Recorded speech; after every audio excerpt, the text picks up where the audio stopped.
రోజంతా బిజీగా ఉన్నారా? న్యూస్ అప్డేట్స్ మిస్ అయ్యారా? డోంట్ వరీ, బ్రేక్స్ లేకుండా బోర్ కొట్టకుండా నాన్ స్టాప్ న్యూస్ ప్రతిరోజు రాత్రి 9 గంటలకు నేను అనుశ్రీ, నేను కవిత. ముందుగా టుడే టాప్ హెడ్లైన్స్ చూద్దాం.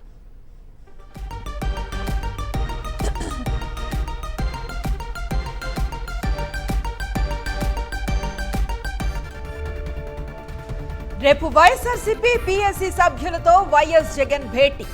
తాజా రాజకీయ పరిణామాలు, భవిష్యత్తు కార్యాచరణపై చర్చ.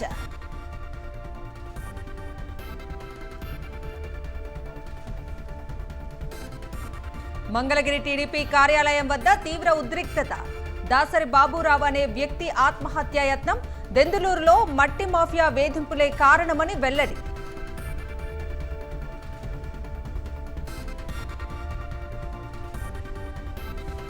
లగచర్ల ఘటనపై ఎన్హెచ్ఆర్సీ రిపోర్టులో సంచలన విషయాలు. పోలీసులు లగచర్ల రైతులను కొట్టి హింసించారని నివేదిక.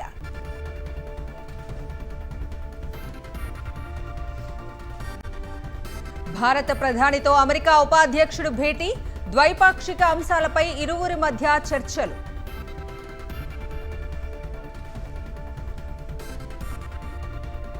వాటికన్ సిటీలో పోప్ ఫ్రాన్సిస్ కన్నుమూత.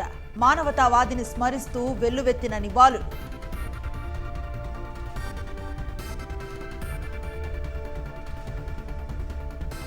కొండెక్కిన కనకం. ₹1,00,000 చేరిన బంగారం ధర.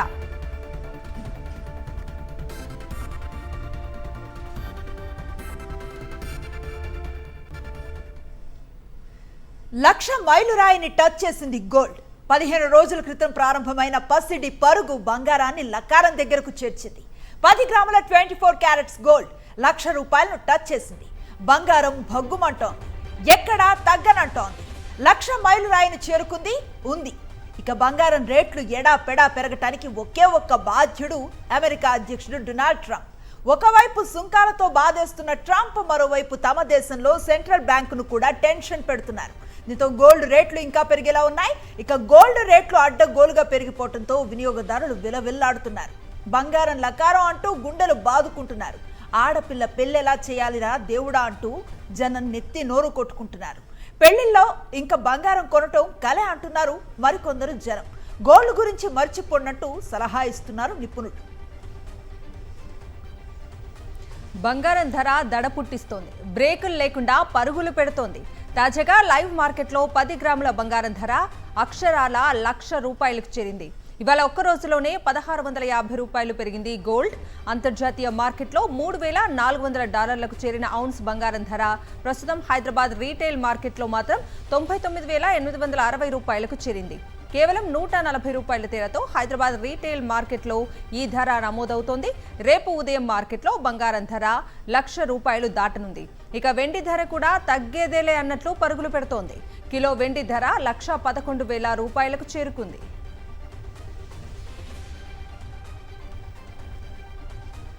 అమెరికా ఉపాధ్యక్షుడు జేడీ వ్యాన్స్ భారత్లో పర్యటిస్తున్నారు. సతీమణి US second lady Usha Chilukuri Vance 3 పిల్లలతో పాలెం టెక్నికల్ ఎయిర్పోర్ట్లో ల్యాండ్ అయిన వ్యాన్స్ ఫ్యామిలీకి కేంద్ర మంత్రి అశ్విని వైష్ణవ్ స్వాగతం పలికారు. త్రివిధ దళాలు గౌరవ వందనాన్ని సమర్పించాయి. భారత్లో 4 రోజుల పాటు పర్యటించనున్నారు జేడీ వ్యాన్స్. అమెరికా ఉపాధ్యక్షుడిగా బాధ్యతలు చేపట్టిన తర్వాత జేడీ వ్యాన్స్ భారత్ పర్యటనకు రావటం ఇదే తొలిసారి.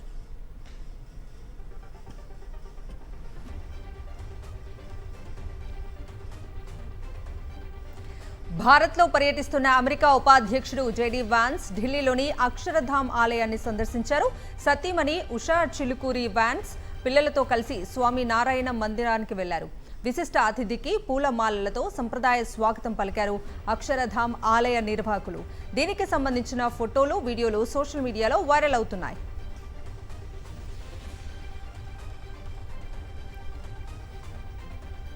అమెరికా ఉపాధ్యక్షుడు జేడీ వ్యాన్స్ ప్రధాని మోదీని కలిశారు.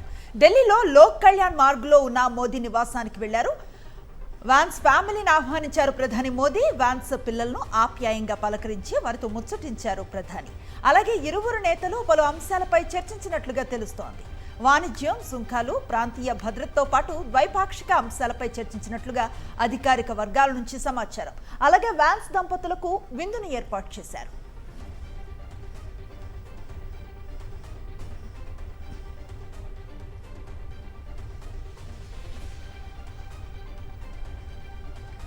పోప్ ఫ్రాన్సిస్ కన్నుమూశారు. 88 ఏళ్ల వయసులో ఆయన తుదిశ్వాస విడిచారు. పోప్ మరణ వార్తను అధికారికంగా ప్రకటించింది వాటికన్ సిటీ. ఈస్టర్ సందేశం ఇచ్చిన గంటల వ్యవధిలోనే ఆయన కన్నుమూశారు. గత కొంతకాలంగా అనారోగ్యంతో బాధపడుతున్న పోప్ 5 వారాలు హాస్పిటల్లోనే ఉండి చికిత్స పొందారు. ఆసుపత్రి నుంచి డిశ్చార్జ్ అయిన తర్వాత నిన్ననే తొలిసారి బహిరంగ కార్యక్రమంలో పాల్గొని ఈస్టర్ సందేశం ఇచ్చారు. ఇంతలోనే ఆయన కన్నుమూయటంతో వాటికన్ సిటీ శోక సంద్రంలో మునిగిపోయింది. ప్రపంచవ్యాప్తంగా ఉన్న రోమన్ క్యాథలిక్ విశ్వాసికులు దుఃఖ సాగరంలో మునిగిపోయారు.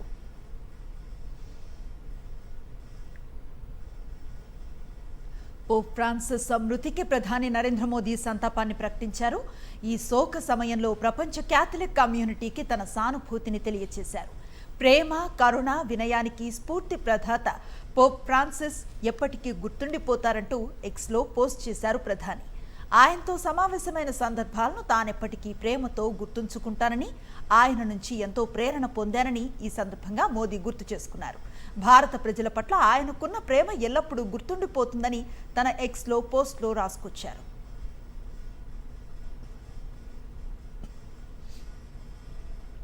పోప్ మృతి పట్ల వైఎస్ఆర్సీపీ అధినేత వైఎస్ జగన్మోహన్ రెడ్డి తీవ్ర దిగ్భ్రాంతిని వ్యక్తం చేశారు. పోప్ మృతి చాలా బాధాకరమన్నారు. క్యాథలిక్ చర్చ్ సమాజానికి ప్రభావవంతమైన వ్యక్తి ఆయన. లాటిన్ అమెరికా నుంచి వచ్చిన మొదటి పోప్ అన్నారు. శాంతి, కరుణ కోసం ప్రపంచవ్యాప్త గొంతుకగా నిలిచిన నిజమైన మానవతావాది అని వైఎస్ జగన్ తెలిపారు. పోప్ ఆత్మకు శాశ్వత శాంతి చేకూరాలని కోరుకుంటూ ఎక్స్ వేదికగా ట్వీట్ చేశారు వైఎస్ జగన్.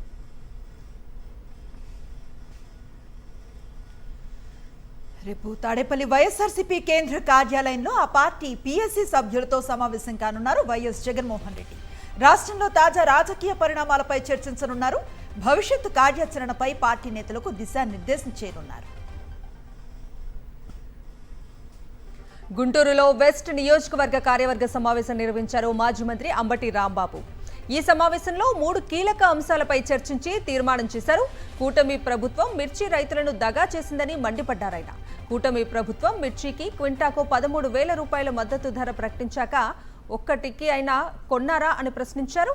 వక్ఫ్ బోర్డు బిల్లును తక్షణమే వెనక్కి తీసుకోవాలని, గుంటూరు శంకర్ విలాస్ ఫ్లైఓవర్ పాత డిజైన్లోనే నిర్మించాలని డిమాండ్ చేశారు అంబటి రాంబాబు.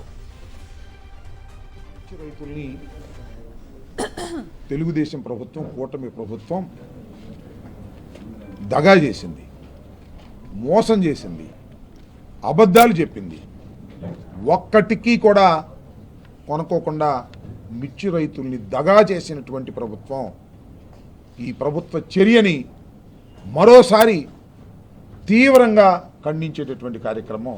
వారి మతానికి సంబంధించినటువంటి వక్ఫ్ ఆస్తుల్లో ప్రభుత్వాలు జోక్యం చేసుకోవటం కానీ, మరొక మతస్థులు జోక్యం చేసుకోవటం కానీ తప్పు అనేదాన్ని మరోసారి ఈ జిల్లా సమావేశం ఖండిస్తుంది. గుంటూరు జిల్లా మంగళగిరి టీడీపీ కార్యాలయం వద్ద ఉద్రిక్త పరిస్థితి ఏర్పడింది. దాసరి బాబురావు అనే వ్యక్తి ఆత్మహత్యా యత్నం చేశారు. మట్టి మాఫియా వేధింపులు తాళలేక చేయి కోసుకున్నారు బాబురావు. దెందులూరులో తమ భూముల్లో అక్రమంగా మట్టి తవ్వేస్తున్నారని బాబురావు ఆవేదన వ్యక్తం చేశారు. మట్టి మాఫియా వేధింపులతో మనస్తాపం చెంది టీడీపీ కార్యాలయంలోనే చేయి కోసుకోవడంతో వెంటనే అప్రమత్తమైన టీడీపీ కార్యాలయ సిబ్బంది బాబురావును మణిపాల్ హాస్పిటల్కు తరలించారు.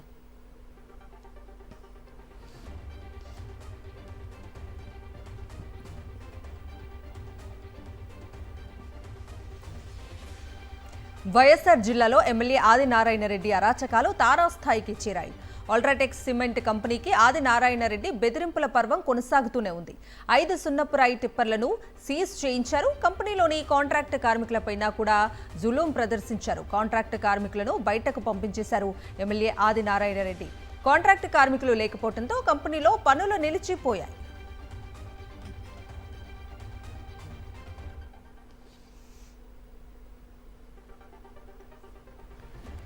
వైఎస్ఆర్ జిల్లా ప్రొద్దుటూరు డీఎస్పీ భావన అవినీతికి పాల్పడుతున్నారని ఆరోపించారు ఎమ్మెల్యే వరదరాజుల రెడ్డి. వైన్ షాపుల నుంచి మామూళ్లు తీసుకుంటున్నారని ఫైర్ అయ్యారు. ఇటీవల అక్రమంగా రేషన్ బియ్యాన్ని తరలిస్తున్న లారీని పట్టుకొని దాన్ని స్వలాభం కోసం వదిలేశారని మండిపడ్డారు. ఉద్యోగం వచ్చిన 3 నెలల్లోనే లంచాలు తీసుకుంటున్నారని ఆరోపించారు వరదరాజుల రెడ్డి. డీఎస్పీ భావన వ్యవహారంపై ఉన్నతాధికారులకు ఫిర్యాదు చేస్తామన్నారు. డైరెక్ట్ డిఎస్పీ ఈ అమ్మ వచ్చేంత 90 రోజులు అయిందో కాలేదో, 3 నెలలు అయిందో కాలేదో, ఉచ్చినాల నుంచి విపరీతమైన లంచగొండితనానికి పాల్పడుతూ ఉంది. ప్రతి బ్రాందీ షాప్కి ఇవ్వాలా, ప్రతి బార్కి ఇవ్వాలా. 100% చౌక దుకాణానికి సంబంధించిన బియ్యము డిఎస్పీ గారు తన సొంత నిర్ణయంతో స్వలాభాపేక్షతో వదిలివేయడం జరిగింది. దీనికి డిఎస్పీ గారు సమాధానం చెప్పాలి. ఉన్నతాధికారులు ఎవరు నిరోధించే పరిస్థితిలో లేరు. అందరూ ఒకరు హాత్ మిలావ్ అని అందరూ చేతిలో చేసుకొని పోతున్నారు. డిఎస్పీ గారి మీద ఎంక్వైరీ జరపాలని, లేదా న్యాయబద్ధమైన ఆయమ్మకు తెలిసి ఆయమే సమాధానం చెప్పాలని నేను ఉన్నత స్థాయి అధికారులకు కూడా కంప్లైంట్ పెడతా ఉన్నా. విశాఖలో 99 పైసలకే టీసీఎస్కు భూ కేటాయింపులు చేసింది కూటమి ప్రభుత్వం. 21.16 ఎకరాల భూమి కేటాయిస్తూ ప్రభుత్వం ఉత్తర్వులు జారీ చేసింది. విశాఖ ఐటీ హిల్ 3లో 21.16 ఎకరాలు కేటాయిస్తున్నట్లు ఉత్తర్వుల్లో తెలిపింది.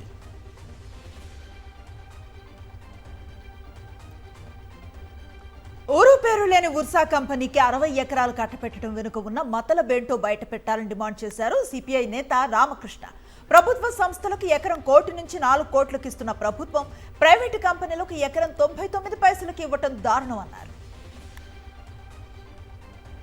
ఇది ఉర్సా కంపెనీ అనేది కంపెనీని కొత్తగా స్టార్ట్ చేస్తే ఆ కంపెనీ పేరు మీద కానీ ఒకేసారి కోట్ల రూపాయలు విలువైన భూమి అంతా వాళ్ళకి కట్టబెట్టినప్పుడు సహజంగానే ఇవాళ రాష్ట్ర వ్యాప్తంగా దానిపైన గగ్గోలు వస్తూ ఉంది. ఎందుకంటే నువ్వు ప్రభుత్వ రంగ సంస్థలకు కానీ లేదా ప్రభుత్వ అధీనంలో ఉండే వ్యవస్థలకు కానీ నువ్వు ఎక్కడైతే భూములు కేటాయిస్తున్నావో వాళ్ళతో నువ్వు కోట్ల రూపాయలు వసూలు చేస్తూ ఉన్నావు. కొత్తగా వచ్చిన ఒక కంపెనీకి మీరు ఎందుకు ఇస్తున్నారో అర్థం కాలేదు. ఈ ఉర్సా కంపెనీ అనే దాని పేరు మీద కానీ ఒక్కసారి 60 ఎకరాల భూమి, కోట్ల రూపాయల విలువైన భూమిని ఈ రకంగా కట్టబెట్టడాన్ని ఖచ్చితంగా ప్రజలు తప్పుపడతారు.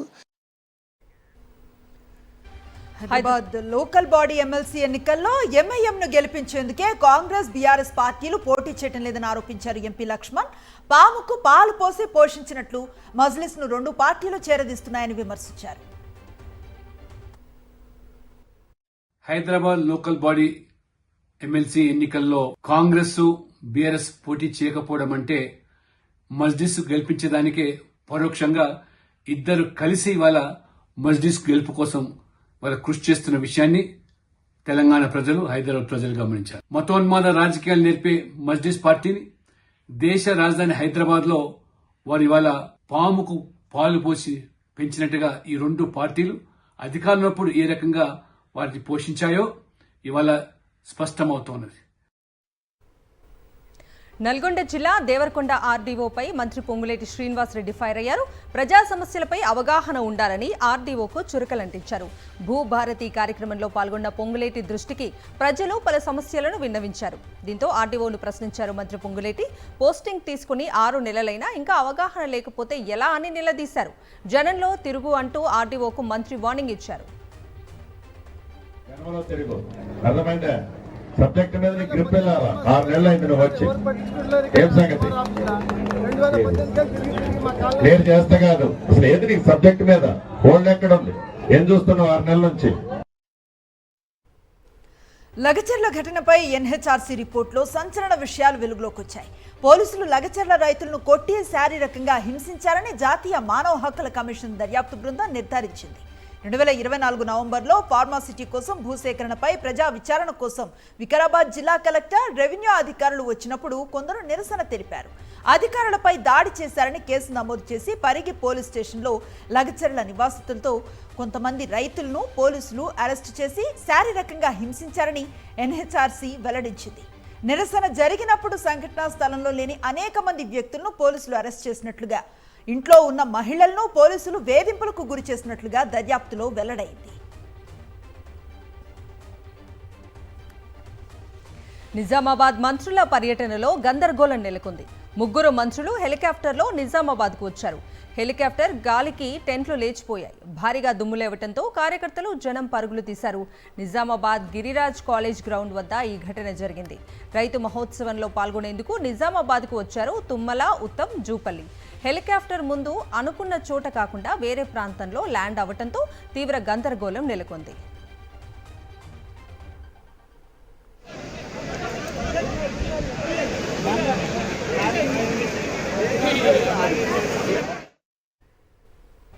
పచ్చ కాలకేయుల చేతిలో దారుణ హత్యకు గురైన ఫీల్డ్ అసిస్టెంట్ ఈరన్న కుటుంబాన్ని వైఎస్ఆర్సీపీ అండగా నిలిచింది. బాధిత కుటుంబాన్ని కర్నూలు జిల్లా వైఎస్ఆర్సీపీ అధ్యక్షుడు ఎస్వి మోహన్ రెడ్డి, ఎమ్మెల్యే విరూపాక్షి, మాజీ ఎమ్మెల్యే కంగాటి శ్రీదేవి పరామర్శించారు. మాజీ సీఎం వైఎస్ జగన్మోహన్ రెడ్డి ఆదేశాల మేరకు వైఎస్ఆర్సీపీ నుంచి ఈరన్న కుటుంబానికి 5 లక్షల రూపాయల చెక్కును అందించారు. కూటమి పాలనలో రెడ్ బుక్ రాజ్యాంగం నడుస్తోందని మండిపడ్డారు ఎమ్మెల్యే విరూపాక్షి.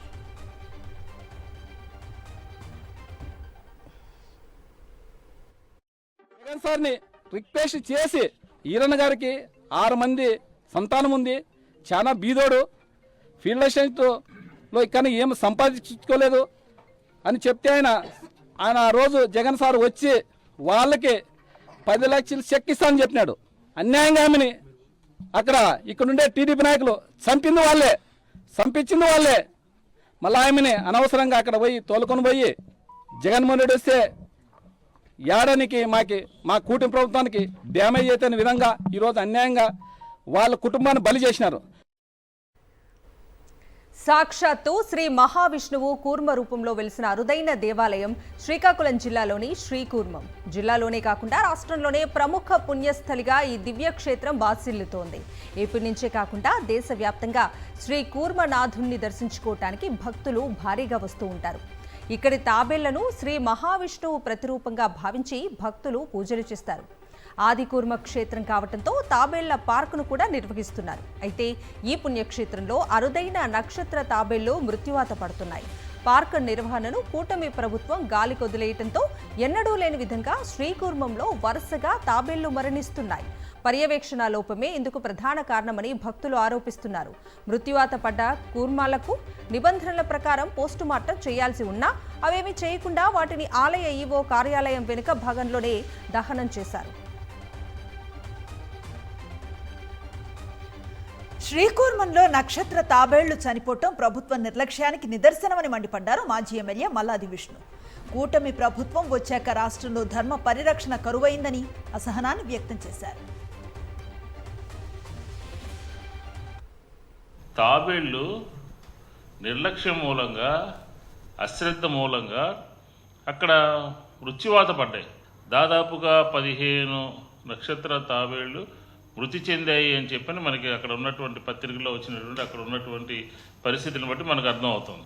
ఇలాంటి మహావిష్ణువు అవతారమైనటువంటి తాబేళ్ల నిర్వహణ కూడా శ్రీకూర్మంలో కూటమి ప్రభుత్వం పూర్తిగా వైఫల్యం చెందింది, గాలి కదిలేసింది అని చెప్పని ఈ సందర్భంగా మనం చెప్పొచ్చు. జపాన్ పర్యటనలో ఉన్న సీఎం రేవంత్ రెడ్డి బృందం ఒసాకా ఎక్స్పోలో పారిశ్రామికవేత్తలతో భేటీ అయింది. రాష్ట్రంలో పెట్టుబడులు పెట్టాలని జపాన్ వ్యాపారవేత్తలను సీఎం రేవంత్ ఆహ్వానించారు. నవ ప్రపంచాన్ని నిర్మిద్దామని పిలుపునిచ్చారు. రాష్ట్రంలో ఉత్తమ పారిశ్రామిక విధానం, ప్రపంచ స్థాయి మౌలిక వసతులు ఉన్నాయన్నారు. దళితులను బహిష్కరించిన పిఠాపురం రూరల్ మల్లం గ్రామంలో సిపిఐ నేతలు పర్యటించారు. ఆర్డీఓ స్థాయి అధికారులు గ్రామంలో పర్యటించి చర్చలు జరిపించినా ఇంకా గ్రామంలో బహిష్కరణ కొనసాగుతుందని ఆవేదన వ్యక్తం చేశారు సిపిఐ రాష్ట్ర కార్యవర్గ సభ్యులు తాటిపాక మధు. పోలీసుల సాయంతో నిత్యావసర వస్తువులు కొనుగోలు చేసే పరిస్థితి గ్రామంలో ఉందన్నారు. ఈ సాంఘిక బహిష్కరణపై డిప్యూటీ సీఎం పవన్ స్పందించాలని, బాధిత కుటుంబం పల్లపు సురేష్ కుటుంబాన్ని పరామర్శించడంతో పాటు చంద్రన్న బీమా పథకాన్ని వర్తింపచేయాలని ఆయన డిమాండ్ చేశారు. విజయనగరం జిల్లా బొబ్బిలి మున్సిపాలిటీలో కూటమి నేతలు బరి తెగించారు. వైఎస్ఆర్సీపీ కౌన్సిలర్లను ప్రలోభపెట్టారు. ఈ నెల 29న బొబ్బిలి మున్సిపల్ చైర్మన్ పై అవిశ్వాస తీర్మానం పెట్టనుంది కూటమి. మొత్తం 31 వార్డులో వైఎస్ఆర్సీపీ 19 స్థానాల్లో, టీడీపీ 11 స్థానాల్లో ఒక ఇండిపెండెంట్ గెలవగా 8 మంది వైఎస్ఆర్సీపీ కౌన్సిలర్లను ఇండిపెండెంట్ను ప్రలోభపెట్టి టీడీపీలోకి లాక్కున్నారు. వైఎస్ఆర్సీపీ కౌన్సిలర్లను అరకు రిసార్ట్కి తరలించారు టీడీపీ నేతలు. అక్కడ మహిళా కౌన్సిలర్లు ఎంజాయ్ చేస్తున్న వీడియో సోషల్ మీడియాలో వైరల్ అయింది. దీనిపై బొబ్బిలి ప్రజలు మండిపడుతున్నారు. ప్రజా సమస్యలను గాలికొదిలేసి జల్సాలు చేయటం ఏంటి అని ప్రశ్నిస్తున్నారు.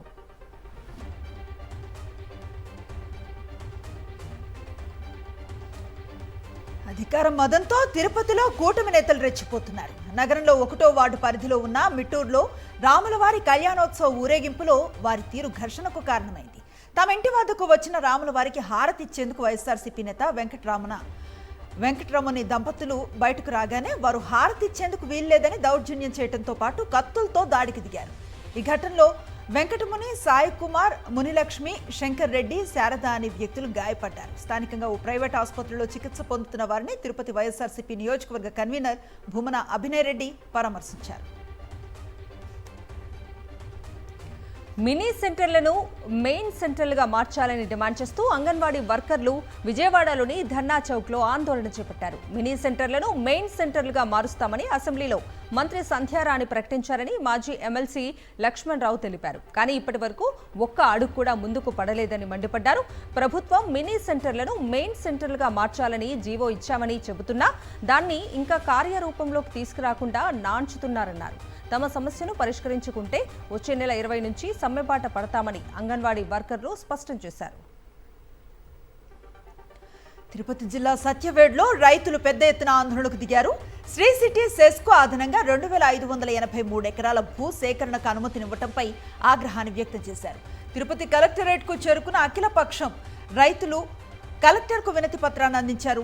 గతంలో శ్రీ సిటీ సెస్ కోసం కేటాయించిన భూములే వేలాదిగా ఖాళీగా ఉన్నాయని వాటిలో వినియోగించుకోవాలని రైతులు సూచించారు.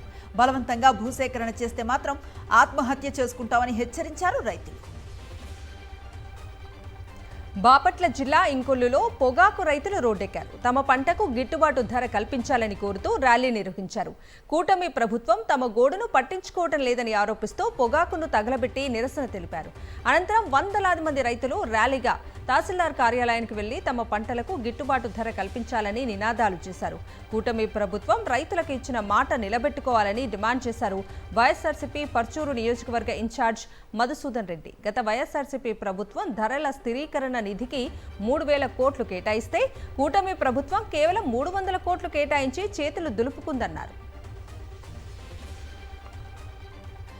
కాకినాడ ప్రజా ఫిర్యాదుల పరిష్కార వ్యవస్థలో అధికారులు తీవ్ర నిర్లక్ష్యం కనిపిస్తోంది. ఆన్లైన్ రమ్మీ, ప్యాకాట, లాటరీ గేమ్స్ ఆడుకుంటూ కాలక్షేపం చేస్తున్నారు ఉద్యోగులు. మొబైల్స్ మాట్లాడటం, వాట్సాప్ చాటింగ్, యూట్యూబ్కి మొదటి ప్రయారిటీ ఇస్తున్నారు ఉద్యోగులు. గ్రీవెన్స్లోనే నిద్రపోతున్నారు అధికారులు. తమ సమస్యల పరిష్కారం కోసం కలెక్టరేట్లో ఫిర్యాదుల పరిష్కార వ్యవస్థకు వస్తారు అర్జీదారులు. అయితే ప్రభుత్వ ఉద్యోగులు మాత్రం మొక్కుబడిగా ఈ కార్యక్రమంలో పాల్గొంటున్నారు. రాజ్ కేసిరెడ్డిని ఏపీ సిట్ బృందం అదుపులోకి తీసుకుంది. శంషాబాద్ ఎయిర్పోర్ట్లో ఆయన్ని అదుపులోకి తీసుకున్నారు. గోవా నుంచి ఇండిగో ఫ్లైట్లో శంషాబాద్ వచ్చిన కేసిరెడ్డి రాజశేఖర్ రెడ్డిని ఎయిర్పోర్ట్ బయట పట్టుకున్నారు. రాజ్ కేసిరెడ్డిని విజయవాడకు తరలిస్తున్నారు సిట్ అధికారులు. విశాఖలో ఓ రౌడీ షీటర్ రెచ్చిపోయాడు. మహిళపై కొబ్బరి బొండాలు నరికే కత్తితో దాడి చేశాడు. ఈ దృశ్యాలు సీసీ కెమెరాల్లో రికార్డ్ అయ్యాయి. రౌడీ షీటర్ సతీష్ నుంచి తనకు ప్రాణహాని ఉందంటూ విశాఖ పోలీస్ కమిషనర్ శంఖభృత బాగ్చీని ఆశ్రయించింది బాధిత మహిళ. కేసు వెనక్కి తీసుకోవాలని బెదిరిస్తున్నాడని, సోషల్ మీడియాలో కూడా పోస్టులు పెడుతూ వేధిస్తున్నాడని ఆమె వాపోయింది. మెదక్ జిల్లా కౌడిపల్లి మండలం వెంకట్రావుపేట్ గేట్ వద్ద రోడ్డు ప్రమాదం జరిగింది. 2 కార్లు ఎదురెదురుగా ఢీకొని ముగ్గురు అక్కడికక్కడే మృతి చెందారు. ప్రమాద సమయంలో చిన్నారులు సహా 9 మంది ప్రయాణిస్తున్నారు. హైదరాబాద్లోని షాపూర్ నగర్కు చెందిన వారు కొల్చారం దర్గాలో నిద్ర కోసం వస్తుండగా ఈ ఘటన జరిగింది. ఇందులో 6గురికి తీవ్ర గాయాలయ్యాయి.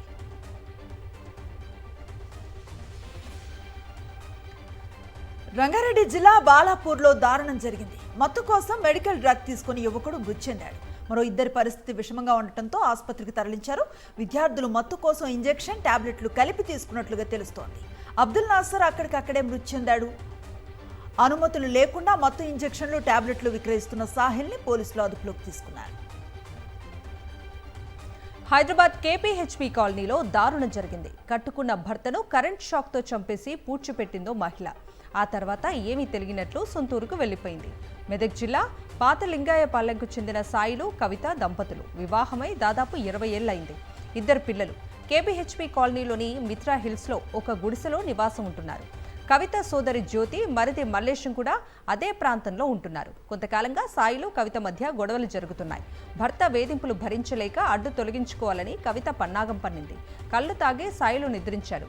ఇదే అదునుగా భావించిన కవిత కరెంట్ షాక్తో సాయిలను విలవిల్లాడేలా చేసింది.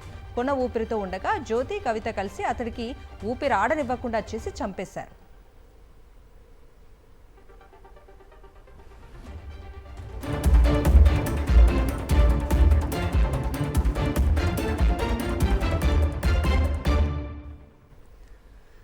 జాతీయ వార్తలకు వెళదాం. ఉపరాష్ట్రపతి Jagdeep Dhankhar serious comments. BJP MP Nishikant Dubey వ్యాఖ్యల వివాదంపై సుప్రీంకోర్టు పరోక్షంగా స్పందించింది. ఓ కేసు విచారణ సందర్భంగా ధర్మాసనం ఈ అంశాన్ని ప్రస్తావించింది. వక్ఫ్ చట్టం వ్యతిరేక ఆందోళనలు హింసాత్మకంగా మారిన నేపథ్యంలో పశ్చిమ బెంగాల్లో రాష్ట్రపతి పాలన విధించాలని కోరుతూ న్యాయవాది విష్ణు శంకర్ జైన్ అత్యున్నత న్యాయస్థానాన్ని ఆశ్రయించారు. జస్టిస్ బిఆర్ గవాయ్ ముందుకు ఈ పిటిషన్ వచ్చింది. ఈ సందర్భంగా జస్టిస్ గవాయ్ కీలక వ్యాఖ్యలు చేశారు. ప్రస్తుతం తాము కార్యనిర్వాహక వ్యవస్థలో జోక్యం చేసుకుంటున్నామని ఆరోపణలు ఎదుర్కొంటున్నామని, ఇలాంటి పరిస్థితుల్లో రాష్ట్రపతికి ఆదేశాలు ఇవ్వాలా అని ప్రశ్నించారు. అసెంబ్లీ పాస్ చేసిన బిల్లులను ఆమోదించడానికి రాష్ట్రపతి గవర్నర్లకు గడువు విధిస్తూ సుప్రీంకోర్టు ఇటీవల ఇచ్చిన తీర్పుపై ఉపరాష్ట్రపతి ధన్ఖడ్, బీజేపీ ఎంపీ నిషికాంత్ దుబే విమర్శలు చేయడం చర్చనీయాంశమైంది. ఒకవేళ సుప్రీంకోర్టు చట్టాలు చేస్తే గనక పార్లమెంట్ భవనాన్ని మూసివేయాలి అంటూ దుబే చేసిన కామెంట్స్ కు బీజేపీ హైకమాండ్ కూడా దూరం జరిగింది. కాంగ్రెస్ అగ్రనేత లోక్సభలో ప్రతిపక్ష నేత రాహుల్ గాంధీ కేంద్ర ఎన్నికల సంఘంపై సంచలన కామెంట్స్ చేశారు. ఎన్నికల నిర్వహణలో ఈసీ రాజీ పడిందని, ఆ వ్యవస్థలో పలు లోపాలు ఉన్నాయని ఆరోపించారు. అమెరికా పర్యటనలో ఉన్న రాహుల్ బోస్టన్లో ప్రవాస భారతీయులను ఉద్దేశించి ప్రసంగించారు. ఈ సందర్భంగా మహారాష్ట్ర అసెంబ్లీ ఎన్నికల గురించి ప్రస్తావించారు. పోలింగ్ రోజు సాయంత్రం 5:30 నుంచి రాత్రి 7:30 గంటల మధ్య అక్కడ 65 లక్షల మంది ఓటు వేశారని, అది అసాధారణమైన అంశమని తెలిపారు. తాము వీడియోలు చూపించాలని అడిగితే ఈసీ తిరస్కరించిందని, అలా అడగటానికి వీల్లేదంటూ చట్టాన్ని మార్చేశారని ఆరోపించారు. కేంద్ర ఎన్నికల సంఘంపై రాహుల్ గాంధీ చేసిన వ్యాఖ్యలపై బీజేపీ మండిపడింది. దేశీయ ఓటర్ల నమ్మకాన్ని గెలవలేకపోయిన ఆయన విదేశీ గడ్డపై భారత ప్రజాస్వామ్య ప్రక్రియను ప్రశ్నిస్తున్నారని ఆక్షేపించింది. వాయనాడ్ లోక్సభ ఉప ఎన్నికల్లో ప్రియాంక వాద్రా రాజీ పడే గెలిచారా అని నిలదీశారు బీజేపీ ఎంపీ సంబిత్ పాత్ర. కర్ణాటక మాజీ డీజీపీ ఓం ప్రకాష్ దారుణ హత్య కేసులో కీలక విషయాలు వెలుగులోకి వస్తున్నాయి. ఆస్తి గొడవలతో కట్టుకున్న భార్యే భర్తను చంపేసినట్లు పోలీసులు ప్రాథమిక నిర్ధారణకు వచ్చారు. ఆదివారం మధ్యాహ్నం ఓం ప్రకాష్ ఆయన భార్య పల్లవి గొడవ పడ్డారు. అది కాస్త తీవ్ర రూపం దాల్చడంతో పల్లవి ఆయనపై కారప్పొడి చల్లి కట్టేసిందని, తర్వాత పొడిచి చంపిందని పోలీస్ వర్గాలు వెల్లడించాయి. భర్తను చంపేసిన తర్వాత మరో పోలీసు అధికారి భార్యతో ఫోన్లో మాట్లాడింది పల్లవి. ఆ రాక్షసుని చంపేశానని చెప్పిందట. దీంతో ఈ ఘటన పోలీసుల దృష్టికి చేరింది. మాజీ డీజీపీ ఓం ప్రకాష్ ఆయన భార్య పల్లవికి ఓ ఆస్తి విషయంలో చానాళ్లుగా గొడవలు జరుగుతున్నట్లుగా తెలిసింది. వేరే వారికి ట్రాన్స్ఫర్ చేసిన ఈ ప్రాపర్టీ కోసం ఇద్దరి మధ్య విభేదాలు కొనసాగుతున్నాయి. దీని గురించే ఆదివారం కూడా గొడవ జరిగినట్లుగా పోలీసులు తెలిపారు.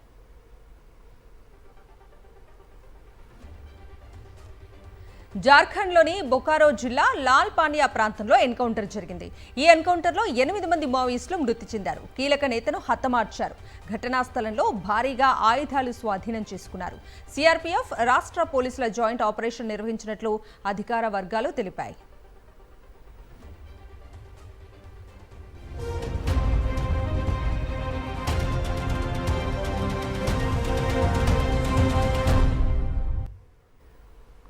అంతర్జాతీయ వివరాలకు వెళదాం. అమెరికా అధ్యక్షుడు డొనాల్డ్ ట్రంప్ కీలక ప్రకటన చేశారు. రష్యా, యుక్రెయిన్ల మధ్య శాంతి ఒప్పందం ఈ వారంలోనే కుదిరే అవకాశం ఉందన్నారు. ఆ రెండు దేశాలు తమతో కలిసి భారీగా వ్యాపారం చేయబోతున్నాయన్నారు. వ్యాపార ఒప్పందాలతో రష్యా, యుక్రెయిన్ భారీగా సంపదను గడిస్తాయని వ్యాఖ్యానించారు. యుద్ధం కారణంగా దెబ్బతిన్న యుక్రెయిన్ అభివృద్ధికి ఇది దోహదపడుతుందన్నారు. కెనడాలో ఖలిస్తానీ సానుభూతి పరులు మరోసారి రెచ్చిపోయారు. హిందూ దేవాలయంపై దాడికి తెగబడ్డారు. బ్రిటిష్ కొలంబియా ప్రావిన్స్లోని లక్ష్మీనారాయణ్ మందిర్ గోడలపై ఖలిస్తాన్ అని రాయటంతో పాటుగా ఆలయ పేరును కనిపించకుండా బ్లాక్ గ్రావిటీని వేశారు. దేవాలయంపై దాడిని తీవ్రంగా ఖండించిన ఆ దేశ ఎంపీ కెనడియన్ తీవ్రంగా స్పందించారు. గత కొన్ని సంవత్సరాలుగా ఖలిస్తానీ తీవ్రవాదం కెనడాలో పెరిగిపోతోందని, దీనికి వ్యతిరేకంగా పోరాడాలన్నారు. రాజకీయ అండతోనే ఖలిస్తానీలు రెచ్చిపోతున్నారన్నారు. పాకిస్తాన్ ప్రభుత్వం చేపట్టిన నీటి పారుదల ప్రాజెక్టులను వ్యతిరేకిస్తున్న నిరసనకారులు అక్కడి హిందూ మతానికి చెందిన మంత్రిపై దాడికి దిగారు. మంత్రి బియాల్దాస్ కోహిస్తానీపై దాడికి తెగబడ్డారు ఆందోళనకారులు. షరీఫ్ క్యాబినెట్లో కోహిస్తానీ మత వ్యవహారాల శాఖ సహాయక మంత్రిగా ఉన్నారు. సింధ్ ప్రావిన్స్ లో థటా జిల్లాలో ఆయన పర్యటిస్తూ ఉండగా కాన్వాయ్పై టమాటాలు, ఆలుగడ్డలు విసిరారు. దాడి నుంచి కోహిస్తానీ తప్పించుకున్నారని, నిరసనకారుల దాడిని తీవ్రంగా ఖండిస్తున్నామన్నారు పాక్ ప్రధాని షరీఫ్.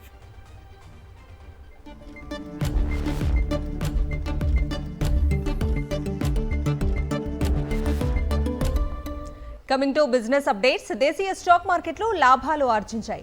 అంతర్జాతీయ మార్కెట్లలో మిశ్రమ సంకేతాలు ఉన్నప్పటికీ మన మార్కెట్లు మాత్రం పరుగులు పెడుతున్నాయి.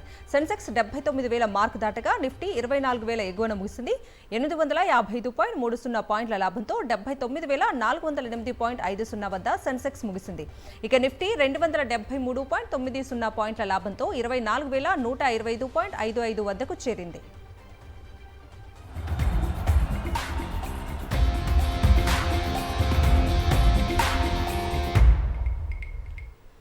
స్పోర్ట్స్ అప్డేట్స్ చూద్దాం. ఈడెన్ గార్డెన్స్ వేదికగా Kolkata night riders Gujarat Titans మధ్య మ్యాచ్ కొనసాగుతోంది. నిర్ణీత 20 ఓవర్లలో గుజరాత్ టైటాన్స్ 3 వికెట్లు కోల్పోయి 198 పరుగులు చేసింది. ఇక కోల్కతాకు 199 పరుగుల లక్ష్యాన్ని నిర్దేశించింది. ఈడెన్ గార్డెన్స్ లో గుజరాత్ టైటాన్స్ పరుగుల వరదను పారించారు. ఓపెనర్లు శుభ్మన్ గిల్, సాయి సుదర్శన్ చెలరేగి ఆడారు. గిల్ 90 పరుగులు, సాయి సుదర్శన్ 52, బట్లర్ 41, షారుఖ్ ఖాన్ 11 పరుగులు చేయడంతో గుజరాత్ భారీ